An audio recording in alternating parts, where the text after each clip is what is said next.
अस्सलाम वालेकुम, मैं हूं doctor Asif, Jeddah, Saudi Arabia से। आपको थकन का एहसास होता है, तबीयत गिरी गिरी सी रहती है, काम करने का दिल नहीं चाहता, थोड़ा सा काम करके थकन महसूस होने लगती है, रात को नींद पूरी करके उठें फिर भी थकन का एहसास होता है, या अक्सर बहुत ज्यादा डिप्रेशन होता है, छोटी छोटी सी बातों पर टेंशन हो रही होती है,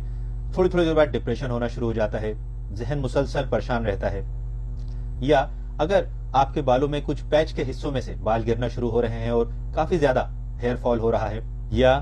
आप बार बार इन्फेक्शन का शिकार हो रहे हैं, आपके जिस्म में इन्फेक्शन बढ़ा हुआ है, बार बार फ्लू हो जाता है, बार बार कोई वायरल अटैक हो जाता है, इम्यून सिस्टम कमजोर है, तो ये तमाम सिम्टम्स एक खास कमी की जानिब इशारा करते हैं और वो है विटामिन डी की कमी। आइए अब मैं आपको तफसीली तौर पे इन सारी बातों के बारे में समझाता हूँ। हड्डियों में दर्द की बड़ी वजह कैल्शियम का एब्जॉर्ब ना होना है। कैल्शियम के लिए लोग दूध, दही, पनीर, अंडे ऐसी चीज इस्तेमाल करते हैं, लेकिन क्या आपको पता है कि अगर जिस्म में विटामिन